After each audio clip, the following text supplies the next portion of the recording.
A graça e a paz, irmãos. Boa noite. Mais um culto de celebração ao nosso Senhor Jesus Cristo, que venha receber toda a honra, toda a glória, toda a adoração. Que o Senhor venha derramar o seu amor, a sua graça na sua casa, na sua família, porque é o Senhor que podemos confiar. Ele que faz tudo por mim, faz por você, faz pelo seu lar. Gostaria que você curvasse sua cabeça nesse momento e falasse com o nosso Senhor Jesus Cristo, agradecendo pela semana que Ele concedeu na sua casa, na sua vida, no seu trabalho. Obrigado, Deus. Obrigado, Jesus, por mais essa oportunidade, Senhor, de estar falando contigo, Deus, porque o Senhor é um Deus fiel. O Senhor é um Deus que derrama o seu amor, derrama a sua misericórdia, Senhor. E estamos aqui, Senhor, para engrandecer o teu santo nome, Jesus. Que venha nessa noite as bênçãos do Senhor sobre a sua casa, todas as aflições, todas as angústias, que o Senhor venha com o seu derramar, com o seu amor, e venha quebrar essas cadeias, porque é nele que temos que ficar firmados na rocha com o nosso Pai. E nessa noite que você faça desse louvor a sua oração, que Ele venha receber toda a honra, toda a glória, toda a gratidão, em nome de Jesus. Amém e amém.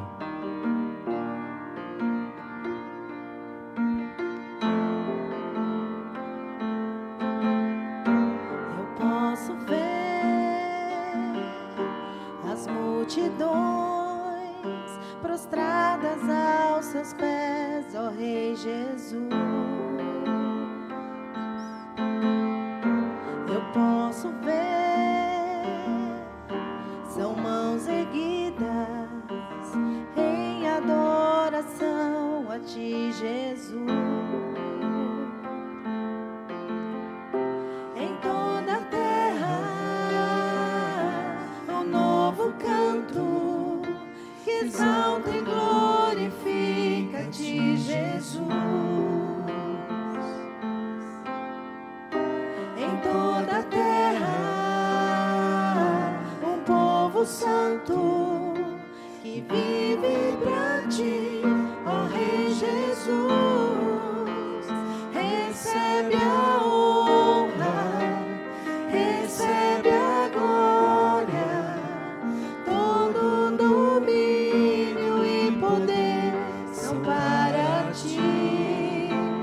A majestade e as riquezas, tudo aos Teus pés, pois és Rei sobre nós. Eu posso ver as multidões prostradas aos Teus pés, ó Rei Jesus. Eu posso ver, são mãos erguidas em adoração a Ti, Jesus. Em toda a terra um novo canto que exalta e glorifica-Te, Jesus. Em toda a terra um povo santo que vive pra Ti, ó Rei Jesus. Recebe a honra, recebe a glória, todo domínio e poder são para Ti, Jesus. A majestade e as riquezas, tudo aos Teus pés, pois és Rei sobre nós. Jesus, Jesus, Jesus.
és rei sobre nós. Recebe a honra, recebe a glória, todo domínio e poder são para ti. A majestade e as riquezas, tudo aos teus pés, pois és rei sobre nós. Tudo aos teus pés, pois és rei sobre nós. Tudo aos teus pés, pois és rei sobre nós. Senhor Jesus. Senhor Jesus, esse é o nosso Senhor. Nos prostramos aos seus pés, Senhor, porque te amamos, Deus. Recebe, Senhor, toda a honra, toda a glória e toda a adoração. Que o Senhor se faça presente em cada casa, em cada família. E nesse momento, nós estamos aqui para ofertar, colocar as nossas primícias no seu altar, Senhor. Que o Senhor venha visitar cada casa, cada lar. Que você coloque o seu melhor para o nosso Senhor Jesus Cristo. Que nessa noite você venha ofertar na casa do nosso Senhor, em agradecimento, colocar as suas primícias no altar do Senhor, que é Ele que honra as nossas vidas. Que o Senhor venha abençoar o seu trabalho, a sua casa, que não deixa faltar o sustento do Senhor. Que você venha honrar na casa do nosso Pai. Obrigado, Deus. Estamos aqui em gratidão, Senhor, colocando o nosso melhor no seu altar, Senhor. Que o Senhor não deixe faltar nada em cada lar, Senhor. Que o Senhor venha abrir portas de emprego, Senhor. Aquele processo que está aqui naquela gaveta, pessoas esperando sair aqueles recursos. Que o Senhor coloque as suas mãos, uma mão de milagre, porque o Senhor é um Deus fiel. O Senhor não falha conosco.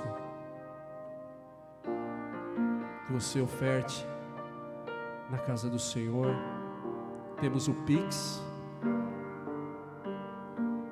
temos o número do celular 11 9619 3429, tá? Temos o número da conta.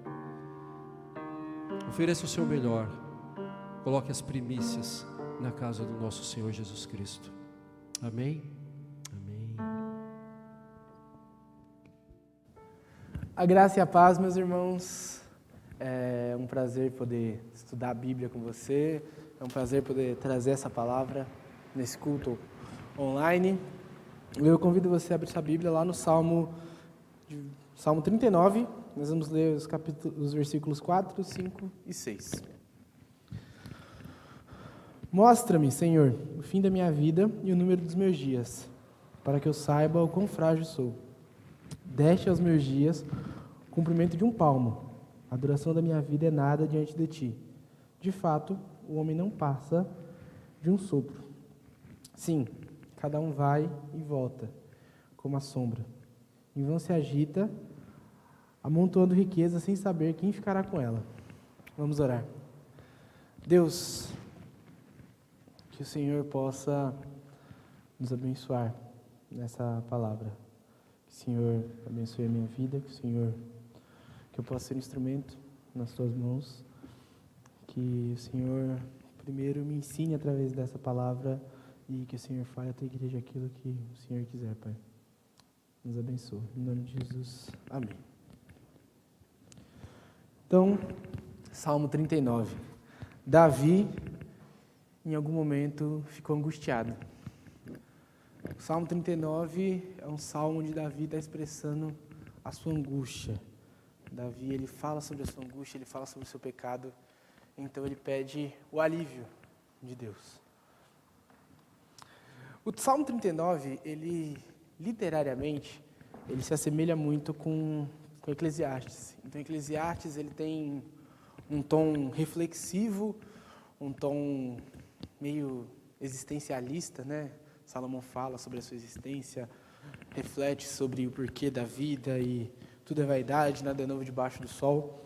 E esse salmo se assemelha bastante a Davi. Então, acho que Salomão deve ter aprendido um pouco disso com Davi também. Davi, ele traz esse tom existencialista. Ele vai questionar algumas coisas. E o engraçado aqui é que Davi, ele foi um cara que viu muita coisa. Diferente de Salomão, que já tinha visto o reinado do pai, Salomão que já pegou um reino estruturado, Davi, ele construiu seu reinado praticamente do zero.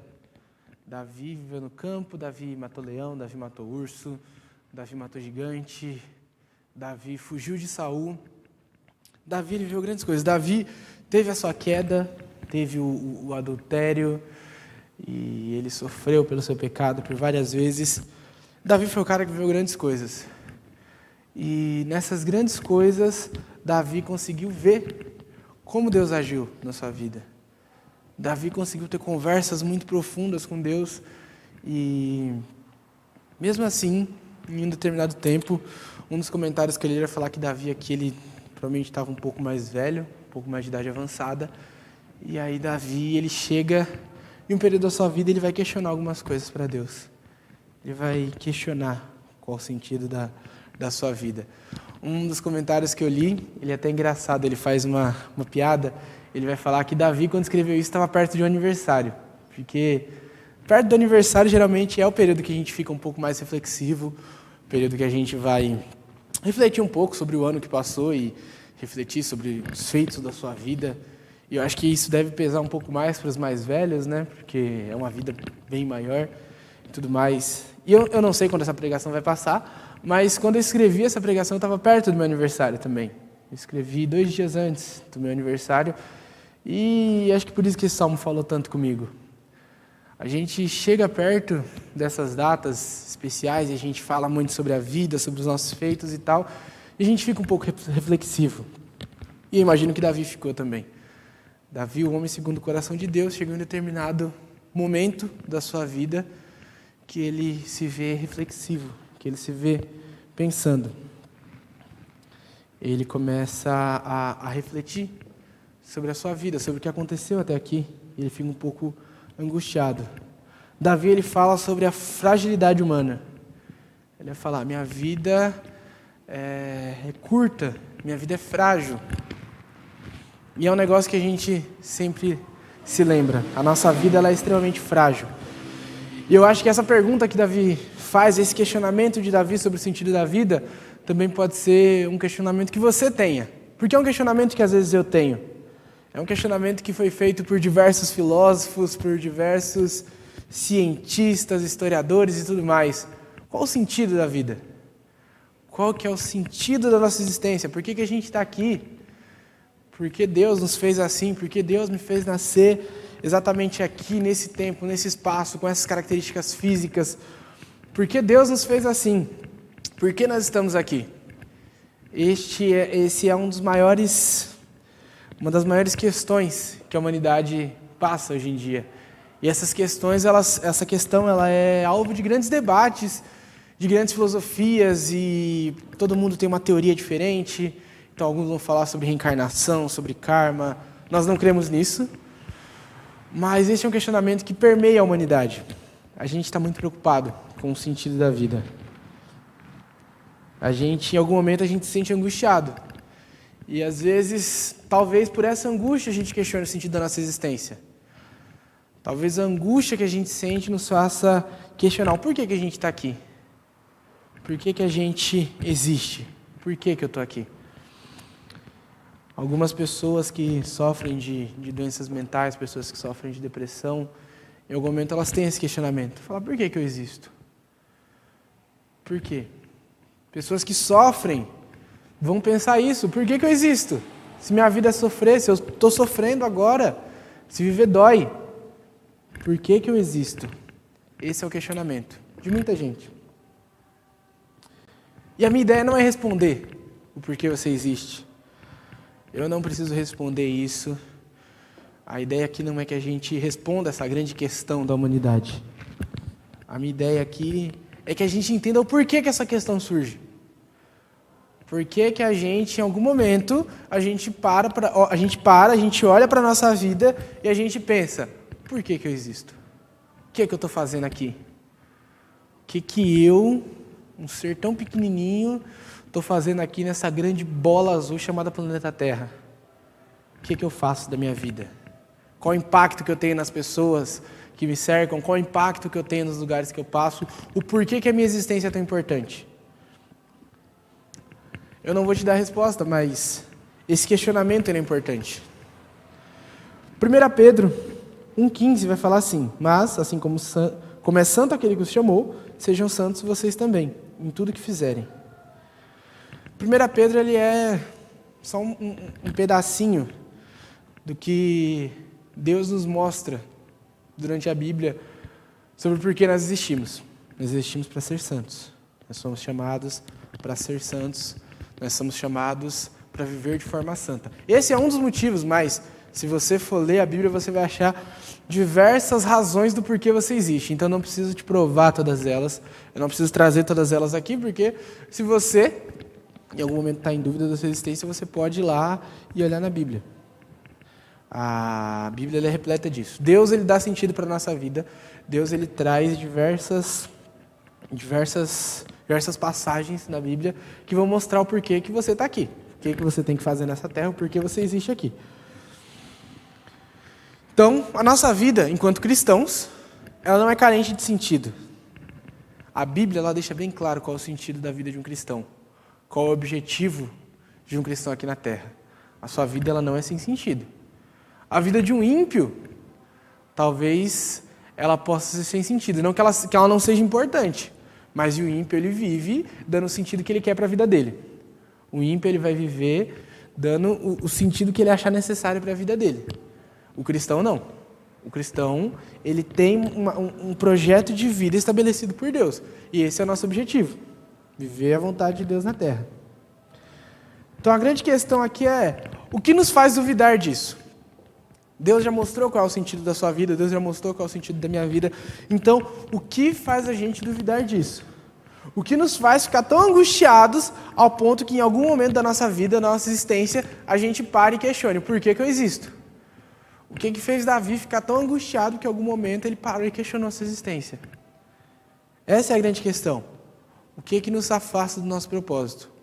O que nos faz questionar o propósito que Deus estabeleceu para a gente? Então, nós questionamos o sentido das coisas quando a gente foge do nosso plano de Deus, do plano de Deus para a nossa vida. Ele nos criou. Deus criou o ser humano, Deus formou Adão do barro, Deus formou Eva da costela de Adão. E o objetivo principal de Deus, ali no Jardim do Éden, era que o homem tivesse relacionamento com ele. O homem primitivo não ia pregar o evangelho, porque não tinha para quem pregar. E todos já nasciam debaixo da promessa. Adão nasce tendo um relacionamento com Deus, então não se precisava pregar o evangelho. O homem não nasceu para ganhar dinheiro, porque ele não precisava. Deus o sustentava através do jardim. O homem nasceu para ter relacionamento com Deus. Deus todo dia descia no fim da tarde, ia até o Éden e ele conversava com Adão. Esse é o objetivo. Nós fomos criados para isso. Nós fomos criados para nos relacionar com Deus. Nós fomos criados para ser próximo de Deus. Então, quando nós fugimos desse propósito, a nossa vida vai parar de fazer sentido. Quando a gente foge do propósito inicial da criação do ser humano, a nossa vida, ela provavelmente vai parar de fazer sentido. É o momento que a gente começa a se questionar sobre algumas coisas. Deus nos quer perto dele.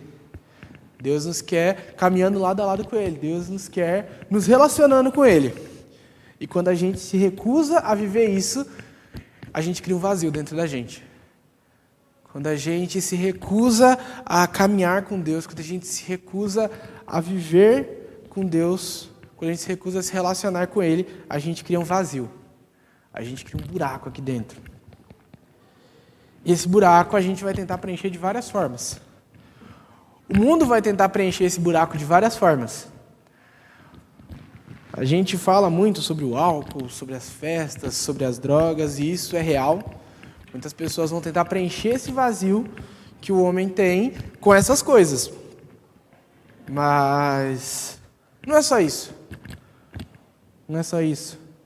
Essas coisas, elas são mal vistas pela sociedade. O álcool, as drogas e tudo mais. Embora a sociedade aceite o álcool, a sociedade não aceita o alcoólatra.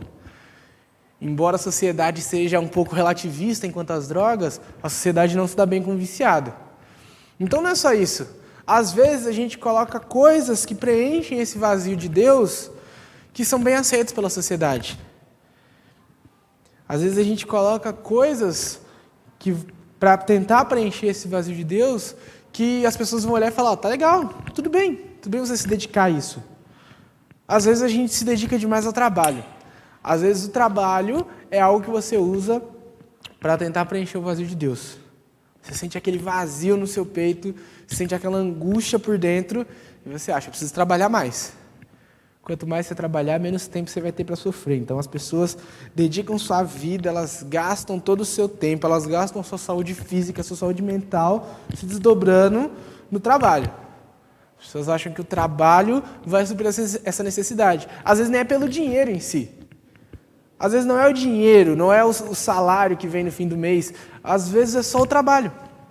É o trabalho. As pessoas são viciadas em trabalho. Então, eu trabalho até eu não ter mais forças. Eu trabalho até todas as minhas forças se esgotarem, porque o trabalho vai preencher o vazio que eu tenho dentro de mim. E o trabalho não vai. Às vezes até a própria família. A família ela é um projeto de Deus. Deus estabeleceu a família, Deus criou a família. E a família ela é santa. Mas se a sua família, se você usa ela para preencher o espaço que Deus deve ocupar na sua vida, está errado. A família ela ocupa o lugar da família no seu coração. A família ela tem que ocupar o lugar da família. A família não ocupa o lugar de Deus, isso é idolatria. A família ela tem que ocupar o lugar da família. Seu relacionamento familiar ele não vai suprir o vazio que você sente. Você pode se dedicar à sua família, você pode ser um excelente pai, um excelente filho, você pode ser um excelente marido, uma excelente esposa, uma excelente mãe. E que bom que você é assim. Louvado seja Deus por isso. Mas dedicar a sua vida só à sua família, achando que isso vai suprir o seu vazio, não vai. Não vai. A família não vai suprir. Às vezes a própria igreja. A gente se dedica aos ministérios de uma forma mecânica, você se desgasta ali achando que isso vai suprir um vazio e não vai.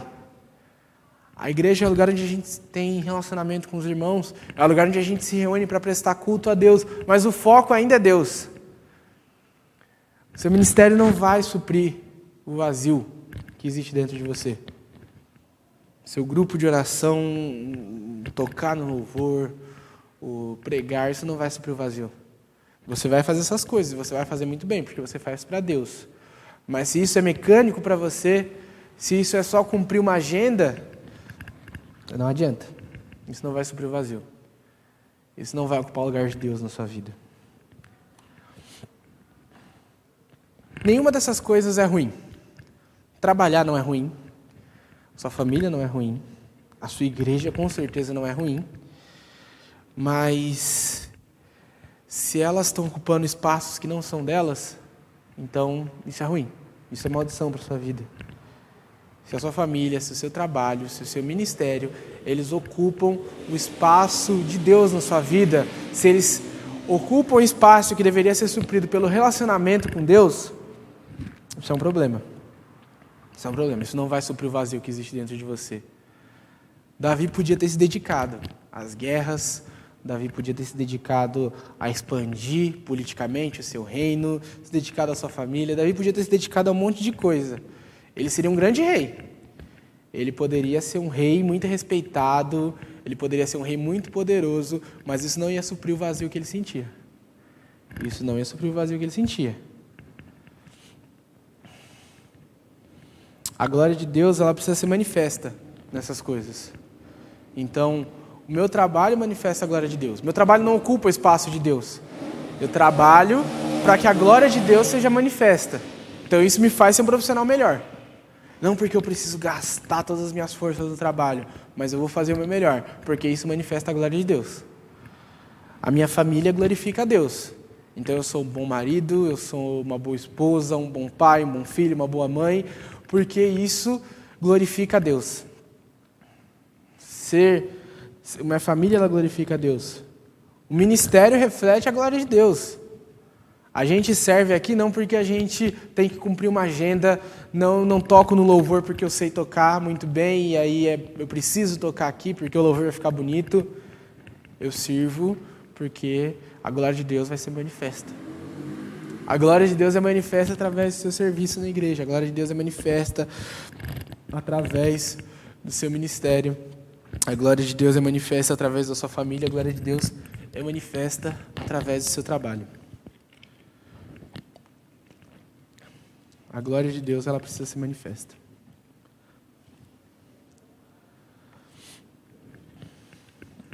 Salmos 39 ainda, no versículo 12 vai falar assim: ouve a minha oração, Senhor. Escuta o meu grito de socorro. Não sejas indiferente ao meu lamento, pois sou para ti um estrangeiro, como foram todos os meus antepassados. Desvia de mim os teus olhos, para que eu volte a ter alegria antes que eu me vá e deixe de desistir. Então, Davi, ele continua escrevendo seu salmo. Em algum momento, ele vai falar que ele é um estrangeiro para Deus. Ele vai falar, sou para ti como um estrangeiro. E eu fiquei pensando aqui, como? Como que é ser um estrangeiro para Deus? Davi conhecia Deus. Deus conhecia Davi. Eles já tinham conversado bastante, eles já tinham vivido algumas coisas juntos. Eles se conheciam. E aí Davi vai falar, eu sou como um estrangeiro para ti. Eu sou um estrangeiro, eu sou um desconhecido. Então, aqui a gente pode pensar na figura do estrangeiro de algumas formas. Então, a primeira é o estrangeiro como aquele que é desconhecido. Estrangeiro é aquela pessoa que é desconhecido. Fala, você não me conhece, eu sou estrangeiro aqui. Então, a angústia e o pecado fazem com que Davi se sinta um estrangeiro diante de Deus. Alguém que é desconhecido para Deus. Fala, Deus, você não me conhece. Meu pecado me consumiu de uma forma que você não me conhece. Eu me sinto um estrangeiro diante de você. Eu não consigo falar com você como eu falava antes. Eu não consigo orar como eu orava antes. Eu não consigo ler a Bíblia como eu lia antes. Eu não consigo. Eu sou um estrangeiro para você. Aquele que você conversava, aquele que você conhecia, você não conhece mais. Porque o pecado me consumiu, a angústia me consumiu. Às vezes a gente fica tão angustiado que a gente vai se sentir um estrangeiro diante de Deus. A gente chega para Deus até com vergonha. Às vezes a gente peca e a gente chega para Deus e a gente tem até vergonha de orar pedindo perdão. Porque a gente vai falar, Deus, eu sou um estrangeiro para você. Deus, aquele que você conheceu, aquele que falou que te amava, aquele que te servia, não sou mais eu. Eu sou um estrangeiro. Eu não pertenço mais a isso aqui. Eu não pertenço mais. Às vezes você vai se sentir como um estrangeiro. Às vezes você se sente como um estrangeiro na igreja. Às vezes você se sente como um estrangeiro na sua família. Às vezes você se sente como um estrangeiro em alguns lugares. Às vezes você vem para a igreja e você olha para tudo que está acontecendo aqui e você vai falar, Deus, eu não pertenço mais a isso. Deus, não tem como, eu não me encaixo nisso aqui, não tem mais espaço para mim aqui dentro. Deus, eu olho o pessoal cantando e eu lembro de quando eu fazia, mas não tem mais espaço para mim. Eu sou um estrangeiro aqui, eu não pertenço mais a esse lugar. Às vezes a gente chega e na nossa família a gente se sente como estrangeiro. Fala, Deus, eu conheço essas pessoas, elas me conhecem, a gente se ama, eu amo elas, mas eu sou um estrangeiro. Eu não me sinto parte disso daqui. Eu não me sinto parte. A angústia faz com que eu me sinta um estrangeiro dentro da minha própria casa. A vergonha do pecado, ela faz que a gente se encontre na condição de estrangeiro diante de Deus. E a gente chegar diante de Deus e falar, Deus, o pecado me mudou. Eu pequei e eu sou um estrangeiro diante de você. Eu não sou mais aquela pessoa, Deus. O pecado me consumiu. Davi vai falar, eu sou um estrangeiro para ti, Deus. eu sou um estrangeiro, o Senhor não me conhece mais. A gente viveu um monte de coisa juntos, a gente caminhou juntos por muito tempo, mas eu sou um estrangeiro para você agora.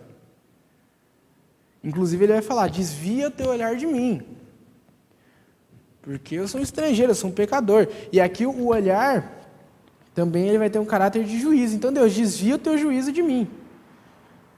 Porque eu sou um estrangeiro. Eu sou um estrangeiro, eu não sou mais aquela pessoa.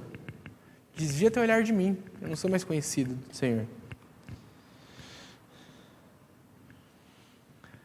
E às vezes a nossa vergonha, ela faz com que a gente deseje que Deus não nos conheça mais. Deus nos conhece. Imagino Deus olhando para Davi fazendo essa oração, escrevendo esse salmo e falando, eu sei quem você é. Eu sei muito bem quem você é. Eu sei o quão mal você é. Eu sei o quão miserável você é. Eu sei o quanto seu coração é ruim. Eu conheço você. Você pecou. E eu sei que você pecou. Eu sei o quão miserável e pecador você é. Deus nos conhece. Deus, Ele me conhece. Quando eu falo que eu sou um estrangeiro para Ele, Deus, Ele conhece meu coração. Deus, Ele conhece a minha raiz pecaminosa. Deus nos conhece. Mas, às vezes, quando a gente peca, quando a gente falha com Deus, a gente deseja que Ele não nos conheça mais. Deus, isso é tão mais fácil se você não me conhecesse. Porque quando a gente falha com um desconhecido, parece que o peso ele é menor. Se você pisa no pé de alguém no ônibus que você não conhece, você pede desculpa e segue sua vida. Independente se você se arrependeu ou não, você não vai mais ver aquela pessoa. Se você erra com alguém que é próximo de você, se você erra com alguém que você ama, a dor é maior. É mais fácil falar, se eu não te conhecesse, ia ser tão mais fácil. Deus, se eu não te conhecesse, ia ser tão mais fácil ter errado, ia ser tão mais fácil ter pecado, mas o Senhor me conhece, o Senhor sabe o que eu ia fazer, o Senhor sabe que eu sou ruim, o Senhor sabe que eu sou miserável. Então, por isso os ímpios enxergam o pecado de uma maneira muito diferente. Para eles é tranquilo pecar. Não tem como você se arrepender de ter falhado com um Deus desconhecido. Eles não conhecem a Deus. Eles não conhecem o nosso Deus. Então, para eles é muito mais fácil. Não tem como a gente cobrar santidade de quem não é santo. O ímpio ele vai viver a vida dele do jeito que ele achar melhor. Porque ele não vai se sentir constrangido, ele não se sente arrependido por ter falhado com alguém que ele não conhece. O ímpio é um estrangeiro diante de Deus. O ímpio ele não conhece a Deus. Então, para ele, é normal viver a vida do jeito que ele achar. Que é melhor. Ele não tem relacionamento com Deus. O estrangeiro aqui também, ele pode ser visto como alguém que precisa de cuidado. Então, alguém em terras estrangeiras, naquela época, alguém em terras estrangeiras era alguém que precisava ser cuidado. Porque era alguém que não ia conseguir se manter sozinho. O estrangeiro, quando ele chegava na terra, ele geralmente era acolhido por alguém que...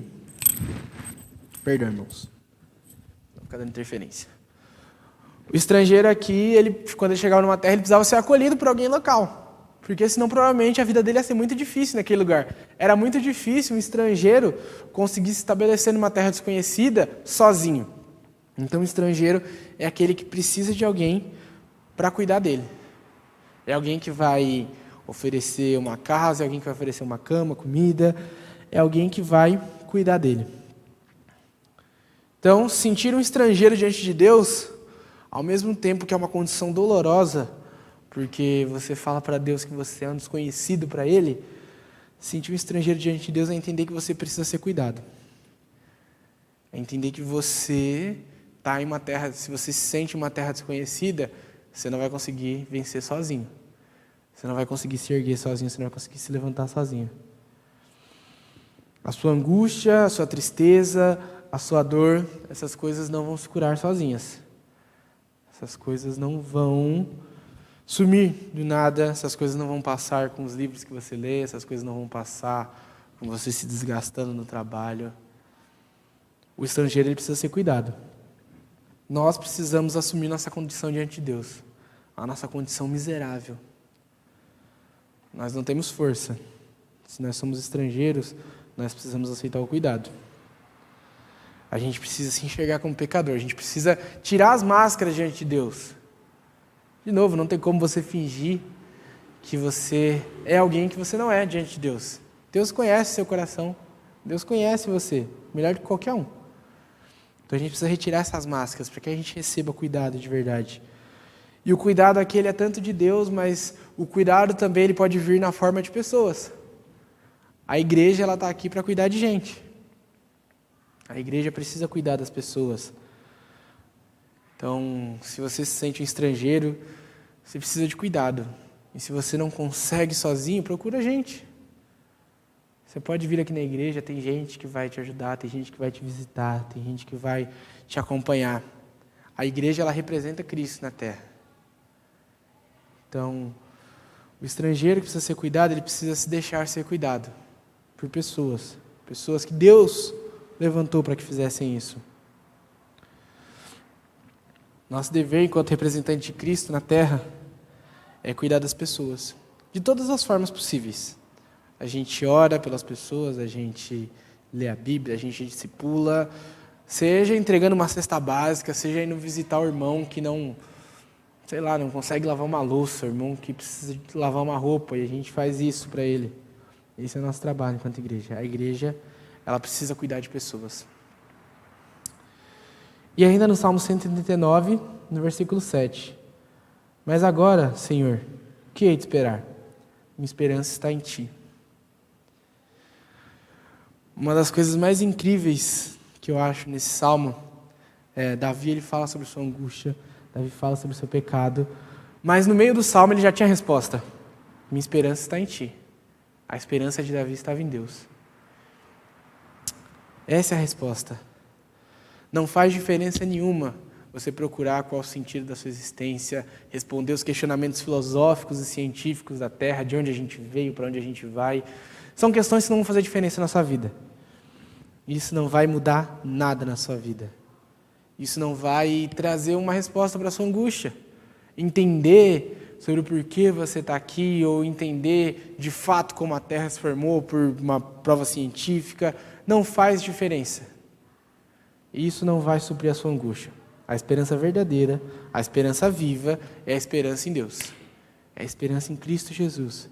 É a esperança que se encarnou e morreu na cruz. E esse é o maior consolo que a gente pode encontrar.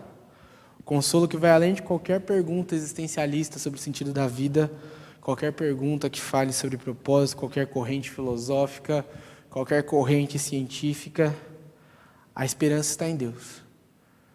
A esperança para a sua angústia, a esperança para a sua tristeza, ela está em Deus. É isso que nos basta. A certeza de que foi Ele que nos formou, Ele nos chamou, e é nele que a gente encontra um propósito para existir. Em Deus, nós temos um propósito para existir. Feche seus olhos. Deus, às vezes a gente se sente angustiado, às vezes a gente se sente cansado, e nós nos questionamos, igual o rei Davi se questionou, Deus. A angústia ofusca o nosso propósito de vida. A angústia, ela ofusca aquilo que o Senhor já estabeleceu. Então, Deus, nos lembra. Que o Senhor possa nos lembrar que nós existimos para nos relacionarmos contigo, nós existimos para te servir. Que o Senhor possa cuidar do nosso coração, Pai. Que a igreja seja um lugar onde nós possamos cuidar de pessoas e sermos cuidados, Deus. Que a nossa esperança esteja só em Ti. Em nome de Jesus. Amém.